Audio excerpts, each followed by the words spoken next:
Bonjour, dans cette vidéo, je vais te présenter le vocabulaire indispensable que tu dois connaître pour comprendre des documents sonores qui parlent d'école ou de système scolaire. Ok? On se dit à tout de suite de l'autre côté. C'est parti, on y va. Donc nous voilà de l'autre côté. On va commencer avec la première catégorie qui est le système scolaire. D'accord? Donc, le premier mot concernant le système scolaire, c'est la crèche. D'accord? Qu'est-ce que c'est que la crèche? C'est un lieu d'accueil collectif qui est destiné aux enfants qui ne vont pas encore à l'école. D'accord? La crèche, on y va à partir de 2 mois. D'accord?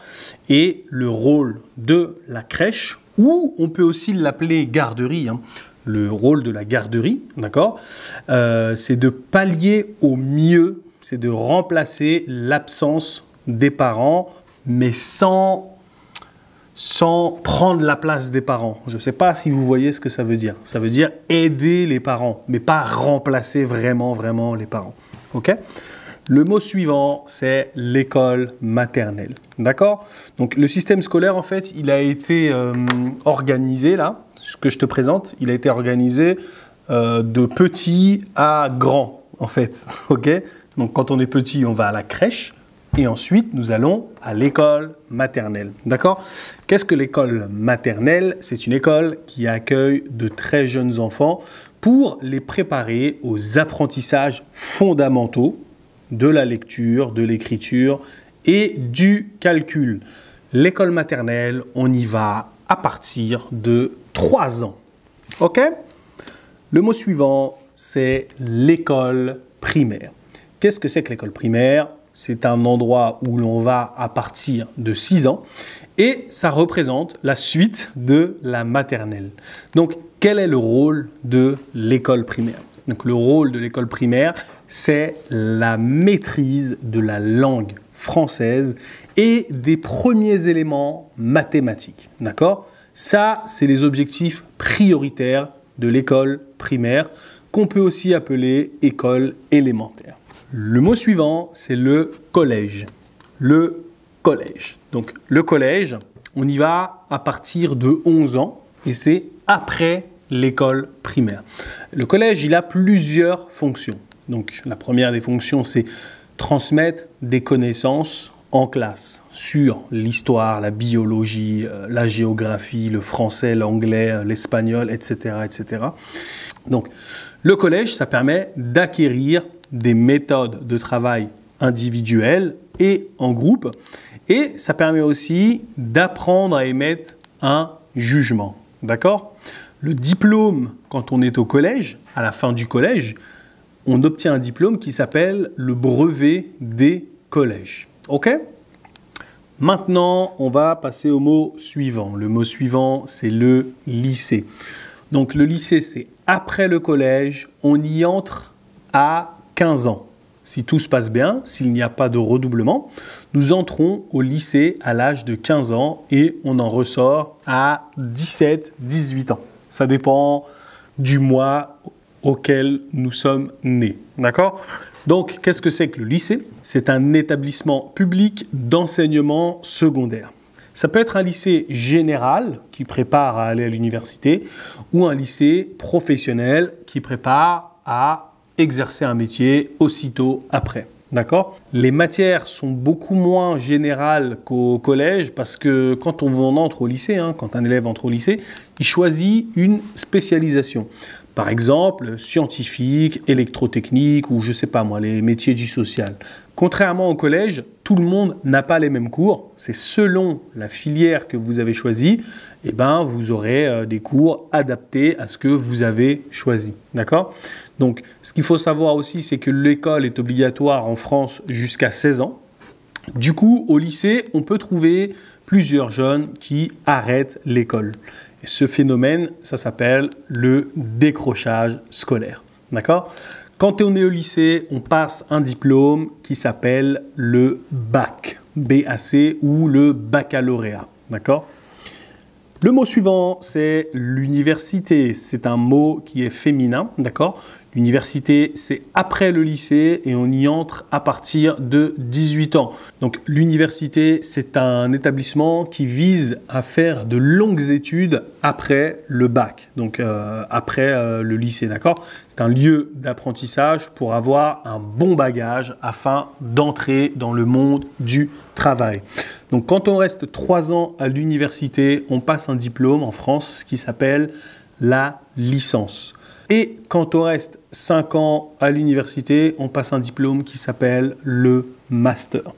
Le master, c'est un bac plus 5. Et après, on peut continuer pour faire un doctorat. Mais pour ça, il faut être très, très, très courageux. Très courageux. Donc, le mot suivant, c'est le bac. Qu'est-ce que c'est que le bac? C'est le diplôme que nous avons au lycée. Et voilà. Maintenant, on va passer à la catégorie de la vie scolaire. Ok, la vie scolaire, la vie de l'école. Le premier mot, qu'est-ce que c'est? C'est l'emploi du temps. L'emploi du temps, c'est une feuille qui regroupe les horaires et les matières qu'on a à ces horaires. D'accord? Par exemple, sur mon emploi du temps, c'est écrit que le lundi, à 8 h du matin, j'ai cours de chimie avec Monsieur Le Gouern, par exemple. D'accord? C'est un horaire qui te permet de savoir quand est-ce que tu as école et quand est-ce que tu te reposes. Le mot suivant, c'est la classe. La classe, c'est un ensemble de personnes qui ont des études en commun ou une formation en commun. Par exemple, mon ami Richard est dans ma classe d'anglais, par exemple. Ensuite, vous avez la formation. La formation, qu'est-ce que c'est? C'est un processus d'apprentissage qui permet à un salarié ou à un demandeur d'emploi d'acquérir le savoir nécessaire pour occuper le poste qu'il convoite ou le poste, par exemple, moi je veux devenir, je ne sais pas moi, cuisinier. Je dois faire une formation en cuisine pour occuper le poste de cuisinier. Ok? Le mot suivant, c'est la leçon. La leçon, c'est ce qu'un élève doit apprendre. D'accord? Par exemple, en mathématiques, on a fait une leçon sur le théorème de Pythagore. Ça peut se faire en 1 jour, en 2 jours, en 3 jours, mais la leçon, c'est tout ce que l'élève doit apprendre. Le mot suivant, c'est la matière. La matière, c'est ce qui est le sujet des études scolaires ou de l'enseignement. D'accord? Par exemple, la matière, ça peut être l'histoire, ça peut être les mathématiques, ça peut être autre chose. Le mot suivant, c'est la note. La note, c'est une appréciation chiffrée. En France, hein, c'est des nombres qu'on met sur une note, donnée selon un barème. D'accord? Un barème préalablement choisi. Ça peut être une note sur 10 et une note sur 20. Ça permet d'indiquer à l'élève s'il a réussi l'examen ou s'il a échoué à l'examen. Le mot suivant, c'est la punition. C'est ce que l'on fait subir à l'auteur d'une faute, d'accord? Mais ce n'est pas une faute grave, ok? Ce n'est pas un crime, ce n'est pas quelqu'un qui a tué quelqu'un ou ce n'est pas une personne qui a commis quelque chose de grave. Pour ça, on va en prison. Mais une punition, c'est recopier quelque chose, je ne sais pas moi, faire des heures de colle, rester à l'école alors qu'on a terminé, etc., etc. Le mot suivant, c'est la rentrée. La rentrée, c'est très simple, hein, c'est le premier jour de l'école. Très, très important ce mot. Le cours, d'accord? Le cours, c'est un enseignement qui est suivi d'une manière déterminée, d'accord? Les cours dépendent aussi des matières que l'on a, parce que ça peut être un cours de sport, ça peut être un cours d'histoire, ça peut être un cours qu'on fait à l'extérieur, ça peut être un cours qu'on fait en français. Voilà, il y a une manière déterminée de donner un cours.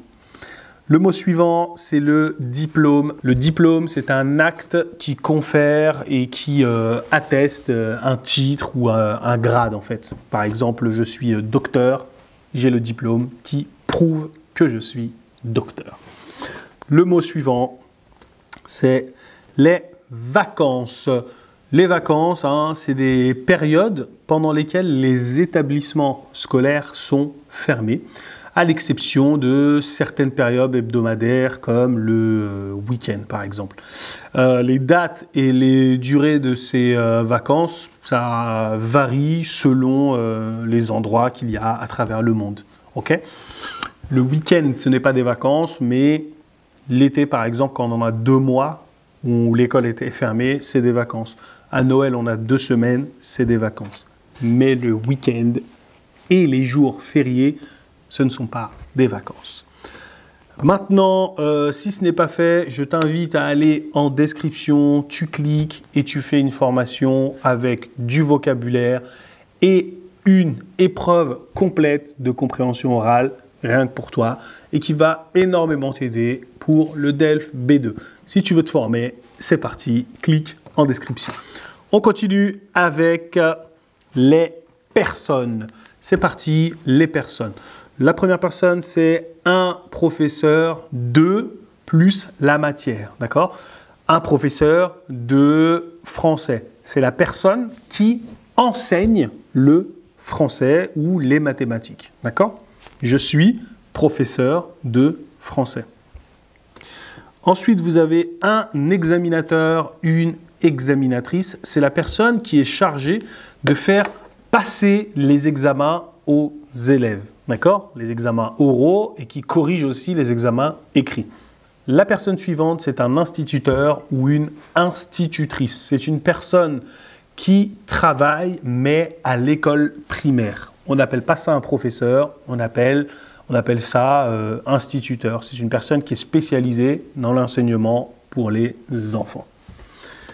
Ensuite, vous avez un tricheur, une tricheuse. Ces gens-là, il faut les surveiller, hein. C'est une personne en fait qui enfreint secrètement les règles d'un jeu ou d'un examen en fait et qui est de mauvaise foi. Par exemple, vous pouvez tricher en prenant votre téléphone et regarder les réponses et écrire les réponses sur votre copie. Ou vous pouvez tricher en regardant la copie du voisin.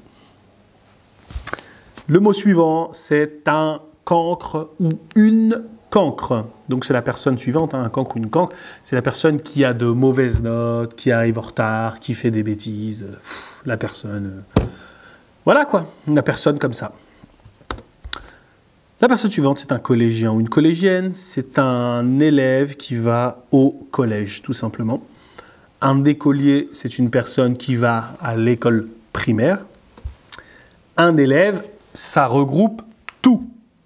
Écolier, élève, étudiant, tout le monde, on est tous des élèves. Un élève, en fait, c'est une personne qui apprend. Ça peut être un collégien, ça peut être un lycéen, ça peut être tout, en fait.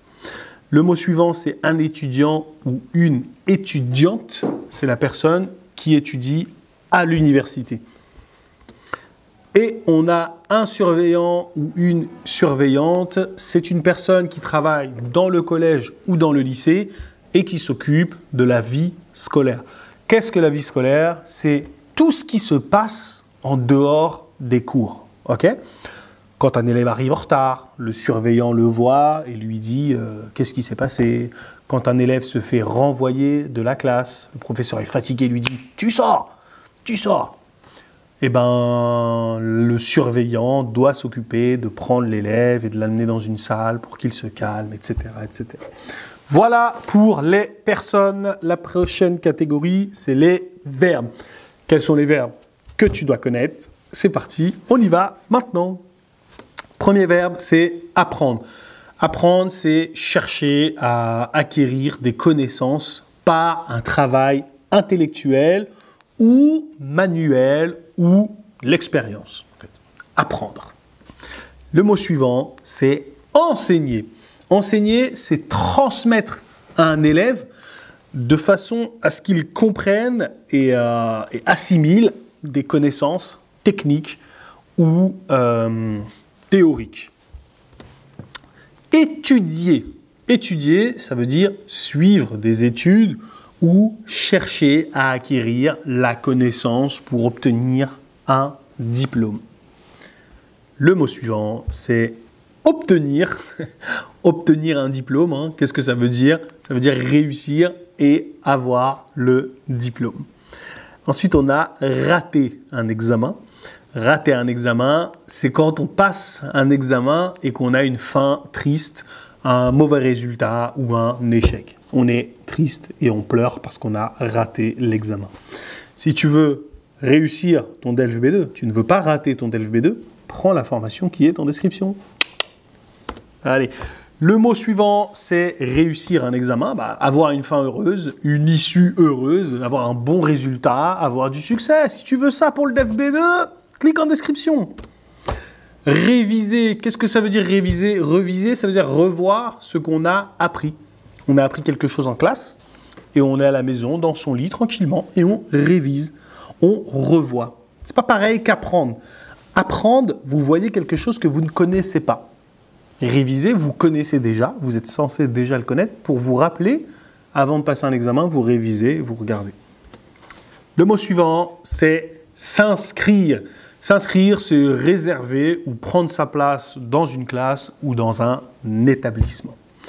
Le mot suivant, c'est tricher. Tricher, c'est ce que fait le tricheur. Enfreindre les règles d'un examen en vue de les réussir.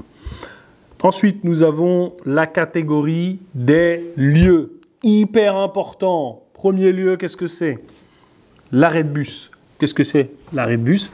C'est où les élèves s'assoient ou restent debout comme ça et attendent que le bus les emmène à l'école. Le mot suivant, c'est l'internat. L'internat, en fait, c'est un établissement. C'est un établissement, c'est une école dans laquelle on peut étudier et dormir.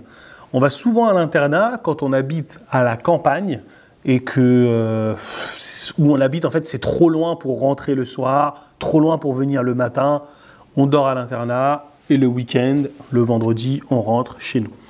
Le mot suivant, c'est la bibliothèque ou le CDI.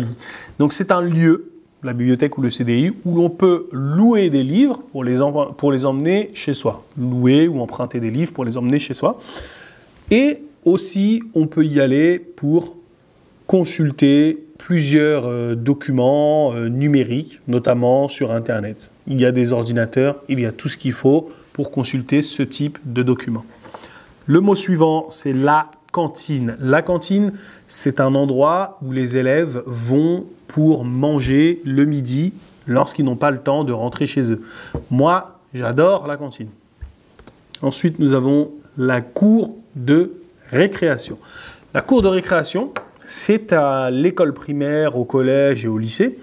Quand il y a une pause entre les cours, les élèves sortent pour respirer, s'amuser, discuter, etc., etc. La cour de récréation. Le mot suivant, c'est la salle des professeurs. La salle des professeurs, c'est la salle où les professeurs se rejoignent quand leur cours est terminé pour discuter, boire un café, fumer une clope, etc. Le couloir. Le couloir, c'est l'endroit où les élèves attendent le professeur avant d'entrer dans la classe.